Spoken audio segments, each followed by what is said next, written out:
Please like, comment, share the videos on social media, and subscribe right here at Mark Rogers TV, the voice of college football. Jason Ray on the line from Last Word on College Football.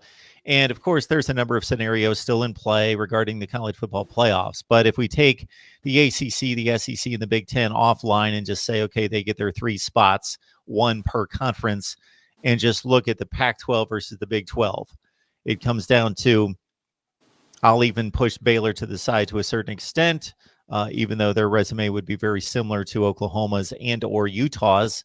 Of course, they've not been given the level of respect by the College Football Playoff Selection Committee, and much of that has to do with close wins and narrow escapes, and then, of course, a bad non-conference schedule. But just looking at the Oklahoma-Utah comparison, it seems to me that the performance in the championship game is going to be huge. Of course, it would always be considered, but I think it's pretty much paramount, because what the committee is telling us right now is, going into this week's games that were just played Saturday, that Utah was slightly better than Oklahoma. We don't know what the gap is between 6 and 7. It could have been a substantial gap in which they thought Utah was clearly a spot better than Oklahoma, or it could have been basically a tie in which there was just a tiebreaker and they're basically 6A and 6B. We have no way of knowing that. But we do know that Oklahoma just beat the team that the College Football Playoff Selection Committee had ranked 21st in the nation, and beat them by 18 points, while Utah took on a team that's not going to a bowl game that won 5 games. So we'll see whether that was enough for Oklahoma to jump Utah, or if they're going to stay in that 6 and 7 position going into this game. So if we can assume that it's either going to be Oklahoma's lead at 6 versus 7 for Utah, or it's razor close, being very comparable opponents, Baylor and Oregon, ranked within a spot or two by the College Football Playoff Selection Committee this past week, I think like 12 and 14, whatever they were. It's 1 or 2 spots. So they consider them to be like opponents, that it's all going to come down to who's more impressive in this championship game.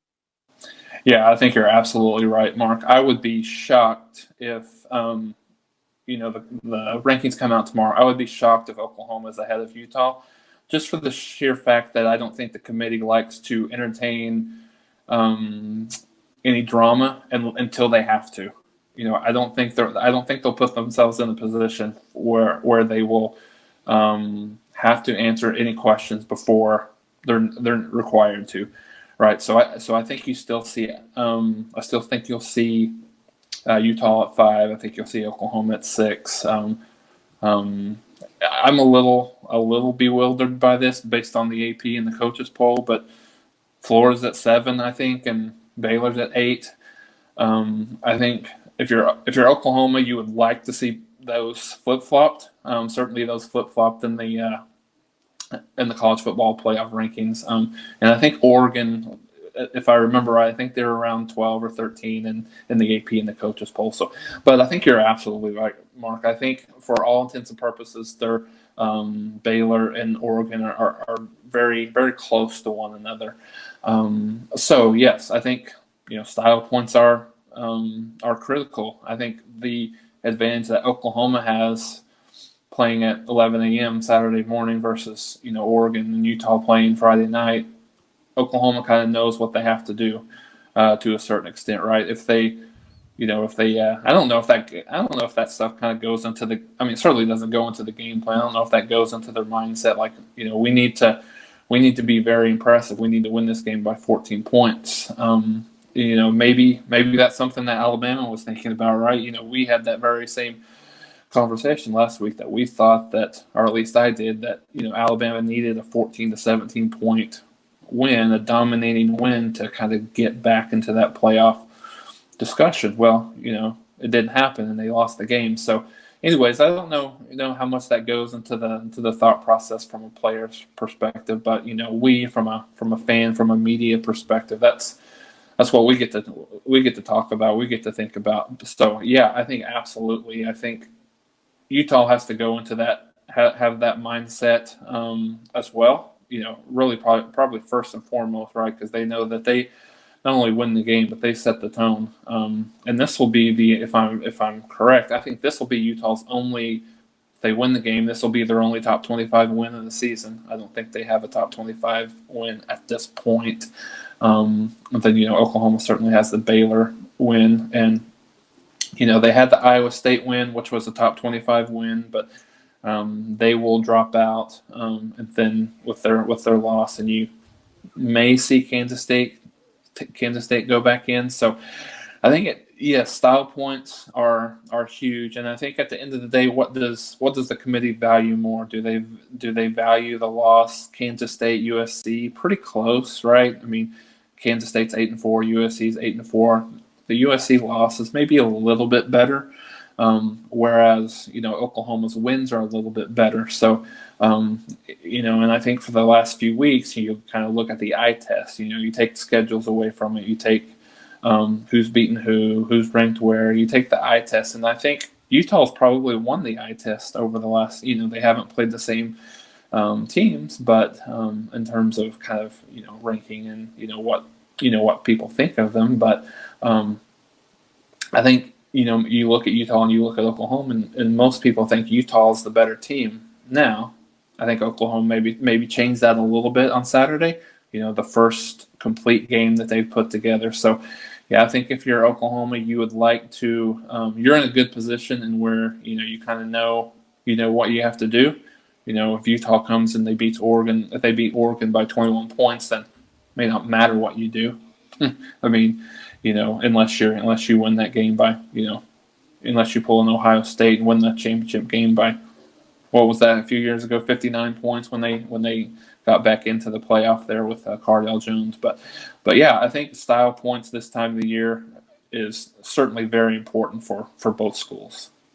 So we're talking to Jason. He covers Oklahoma football, so we're taking the Oklahoma lean on this college football playoff discussion. But I would make the argument, and I would have to break it down game by game, Utah versus Baylor.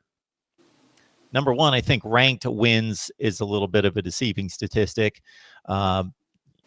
We certainly have the discussion all the time. Do you look at the team that was ranked at the time of the game, or do you look at the final conclusion of the season? And I think there's relevance to both, because teams get better and they get worse throughout the season. They get injured, they get healthy, they aren't as good as we thought they were, or they're better than we thought they were at the time, and all of those things.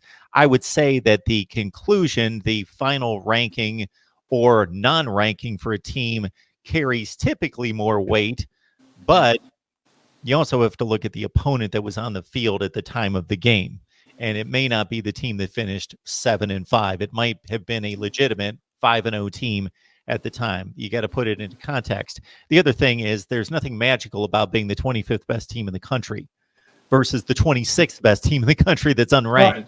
Right. So I don't know why there's not some kind of aggregate or, some kind of prorated rank that could be applied to this, because, there's nothing magical about being the 25th team in the rankings versus the 26th team. There's no distinction there between 24th and 25th versus 25th and 26th. So I find that somewhat amusing when we look at these teams. But because when you start throwing around teams like Iowa State and Oklahoma State and Texas in the Big 12, and you start throwing out Wake Forest and Virginia Tech, they're 25th, they're 30th, they're whatever, nobody knows, but we know that they're roughly the 20th to 35th best teams in the country. They're in that bucket. Yeah. So regardless of where they are, that's about what they are, and that's what they proved to be over the course of 12 games. So the statement I would make for Baylor is that even though their out-of-conference schedule is deplorable, those teams basically couldn't win a game between the three of them. Utah beat BYU. That's no monumental feat. It's a decent team. It's an okay team, but it's, again, what's BYU? The 50th or 60th best team in the country, so Utah should beat them. And actually, it was a close game into the third quarter. But otherwise, I would argue that Baylor's conference schedule has been more difficult. Even though they didn't win the games in dominant fashion, they beat better teams in Oklahoma State, TCU, Iowa State, Texas, Kansas State, and avenging a loss against Oklahoma, which of course would have to happen for them to be in play, versus Utah basically beating Oregon, Arizona State, Washington. That's about it. Couple 7-5 teams after Oregon. Yeah, I mean, I think that's Baylor get no consideration in this. Yeah, I mean, that's a very good point, Mark. I think they certainly should.